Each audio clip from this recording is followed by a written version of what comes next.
Hello दोस्तों, स्वागत है आप सभी का मेरे एक नए यूट्यूब वीडियो में। जैसा कि हमने पिछले एपिसोड में देखा था कि यीन और मास्टर गू का आमना सामना होता है और फिर मास्टर गू बोलने लगते हैं कि मैंने तुम्हें पहले ही बता दिया है कि सनलैन बेगुनाह है, तुम उसके ऊपर शक मत करो। ये सुनने के बाद यीन बोलने लगती है कि आप मुझे गलत समझ रहे हैं, मैं बस यहाँ पे क्वीनियो के मामले की जांच करने के लिए ही आई हूँ और मुझे इस काम के लिए मुझे आपके भतीजे की भी जरूरत है। ये सुनने के बाद मिस्टर हु बोलने लगते हैं कि इसका मतलब तुम चाहते हो कि मैं तुम्हें सनलैन का पता दूं। और फिर ये बोलने लगते हैं कि हाँ, आप बिल्कुल सही कह रहे हैं, मुझे सनलैन की मदद चाहिए और मुझे सनलैन बता सकता है कि वो यहाँ पे क्या कर रहा था और उसने क्वीनियो को कैसे पकड़ा था। ये सब कुछ सुनने के बाद मास्टर हु बोलने लगते हैं कि कहीं तुम ये तो नहीं सोच रही कि तुम सनलैन के साथ रहोगी, इस तरह से तुम्हें क्वीनियो का पता चल जाएगा। ये सब कुछ सुनने के बाद इनको गुस्सा आ रहा होता है, लेकिन वो कुछ बोलती नहीं है। और फिर मास्टर हु बोलने लगते हैं कि अगर तुम सोच रही हो कि तुम सनलैन से काम करवा लोगी तो तुम बिल्कुल ही गलत सोच रही हो। ये ऐसा है कि जैसे तुम शेर के मुंह में हाथ दे रही हो, और वैसे भी तुम एक लड़की हो और एक चोरनी के लिए अपनी जान खतरे में क्यों डालना चाहती हो। ये सुनने के बाद यीन अपनी तलवार निकालने लगती है और वो बोलने लगती है कि भले ही मैं एक लड़की हूँ, लेकिन मैं अपनी रक्षा खुद कर सकती हूँ। ये सुनने के बाद मास्टर हु बोलने लगते हैं कि ये सब कुछ बोलना बहुत आसान है, लेकिन ये सब कुछ करना बहुत ही ज्यादा मुश्किल है। ये सुनने के बाद ये बोलने लगती है कि इस साम्राज्य में शांति बनाने के लिए मैं कुछ भी कर सकती हूँ, भले इसके लिए मुझे अपनी जान ही क्यों ना देनी पड़े।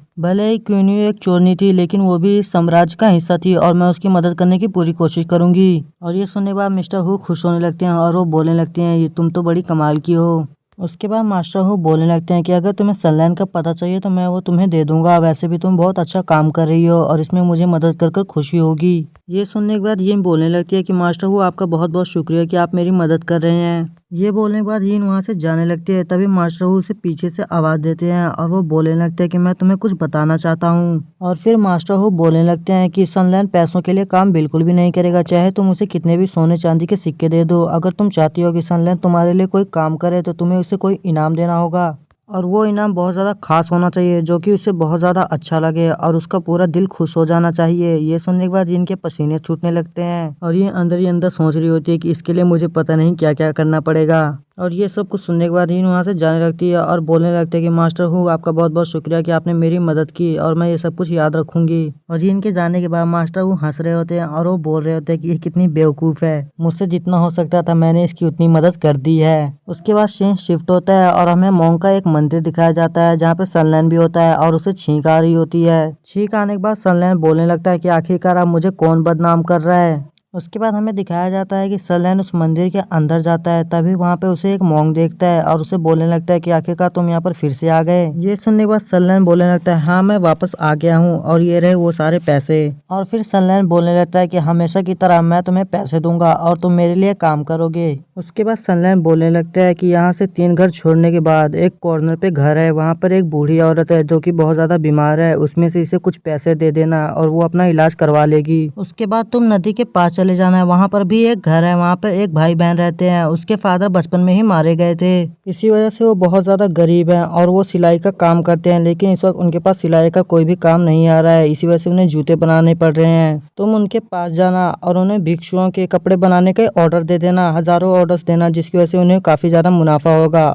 उसके बाद तुम इस मंदिर के पास वाली दुकान के पास जाना, वहाँ पर एक शख्स है जो कि एक काम करता था, लेकिन उसका एक्सीडेंट हो गया था और उसका पैर टूट गया और अब उसके पास इलाज के लिए पैसे नहीं है। इसमें से कुछ पैसे उन्हें दे देना जिसकी वजह से वो अपना इलाज करवा पाएंगे, और बाकी सारा पैसा जो कुछ बचेगा वो तुम ले लेना या फिर गरीबों में दान कर देना। उसके बाद सनलैन बोलने लगता है वैसे मैं जानता हूँ कि तुम एक मोंग को और मोंग पैसे वगैरह नहीं लेते और मुझे पता है कि तुम हमेशा ही पैसे गरीबों में दान कर देते हो। ये सब कुछ सुनने के बाद वो मोंग बोलने लगता है कि मैं उन सभी लोगों की तरफ से आपको धन्यवाद करता हूँ। ये सुनने के बाद सनलैन बोलने लगता है कि धन्यवाद की कोई भी जरूरत नहीं है। तभी वो मोंग बोलता है लेकिन मेरे दिमाग में एक सवाल था, क्या तुम मुझे उस सवाल का जवाब दोगे? ये सुनने के बाद सनलैन बोलने लगता है कि हाँ हाँ तुम पूछ लो। तभी वो मोंग बोलने लगता है कि हमेशा ही तुम ऐसे नेक काम करते रहते हो, लेकिन तुम कभी भी सामने नहीं आते और किसी को भी नहीं बताते हो कि तुमने उनकी मदद की है। आखिरकार तुम किसी को बताते क्यों नहीं हो कि तुमने ये सब कुछ किया है? ये सुनने के बाद सनलैन बोलने लगता है कि मुझे जरा भी पसंद नहीं है कि मैं किसी के सामने जाऊं और उन्हें जताऊं कि हाँ मैंने आपकी मदद की है, और अगर मैं लोगों के सामने आ जाऊंगा तो हो सकता है बुरे लोग मेरी तलाश करने लग जाएं और इससे मैं खतरे में पड़ जाऊंगा, और मैं इन सब चीजों से खतरे में नहीं पड़ना चाहता, इसीलिए मैं लोगों के सामने नहीं आता। ये बोलने के बाद सनलाइन वहाँ से जाने लगता है। तभी वो मोंग उसे बोलता है कि हे सनलाइन, अगर तुम चाहो तो तुम यहाँ पर रुककर मोंग बन सकते हो। ये सुनने के बाद सनलाइन बोलने लगता है कि वैसे तो मुझे मोंग से बातचीत करना पसंद है, लेकिन मैं एक मोंग नहीं बनना चाहता हूँ। और ये बोलने के बाद सनलाइन वहाँ से चला जाता है।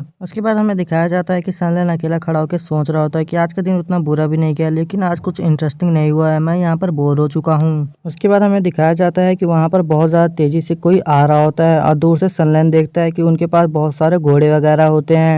तभी उनमें से एक सैनिक बोलने लगता है कि हे बच्चे, तुम रास्ते से हट जाओ। ये सुनने के बाद सनलाइन हंसने लगता है और अंदर अंदर बहुत खुश हो रहा होता है और बोलने लगता है कि आखिरकार अब तो कुछ मजेदार हुआ। उसके बाद हमें दिखाया जाता है कि वही सैनिक जिसने बोला था कि हे बच्चे तुम हट जाओ, वो अपना घोड़ा लेके सनलाइन के ऊपर ही चढ़ने वाला होता है। लेकिन सनलाइन घोड़े की रस्सी को पकड़ लेता है और घोड़े को वहीं पे रोक देता है। इस वजह से वो सैनिक सीधा ही उड़कर वहां से गिरने लगता है और वो सीधा ही जाकर नदी में गिर जाता है। तभी हमें दिखाया जाता है कि सनलाइन अंदर ही अंदर खुश हो रहा होता है और वो बोलने लगता है कि अब तुम्हारे साथ अच्छा हुआ, अब तुम थोड़ा धीरे चलाना सीख जाओगे। लेकिन इतने में सनलाइन की गर्दन के ऊपर कोई तलवार रख देता है और उसके बाद हमें एक नया शख्स दिखाया जाता है जो कि बोलने लगता है कि हिलने की जरा भी कोशिश मत करना। ये सुनने के बाद सनलाइन को गुस्सा आने लगता है और वो बोलने लगता है कि तुम्हारे लिए अच्छा होगा कि अपनी तलवार थोड़ा दूर कर लो, वरना मैं तुम्हारा वो हाल कर दूंगा कि तुम्हें जिंदा होने पे भी अफसोस होगा। और ये सुनने के बाद वो सैनिक गुस्सा करने लगता है कि तुम हमसे इतनी बदतमीजी से कैसे बात कर रहे हो, एक तो तुमने हमारे सैनिक को घायल कर दिया, घायल ही क्या कर दिया, लगभग उसे जान से मार दिया है, और ऊपर से तुम हमसे बहस कर रहे हो, ये तुम्हारे लिए अच्छा नहीं होगा। उसके बाद वो सैनिक अपने बाकी सभी साथियों को बोलने लगता है कि इसे छोड़ना मत, इसे जान से मार दो। ये सुनने के बाद उसके जितने भी सैनिक साथी होते हैं वो बोलने लगते हैं कि जैसा आप कहें, हम अभी इसे जान से मार देंगे। उसी टाइम पे कोई आवाज देता है कि तुम लोग रुक जाओ, और हमें दिखाया जाता है कि उसके अंदर से एक लड़की निकलती है और वो लड़की जैसे ही बाहर आती है वो बोलने लगती है कि आखिरकार यहाँ पर क्या चल रहा है।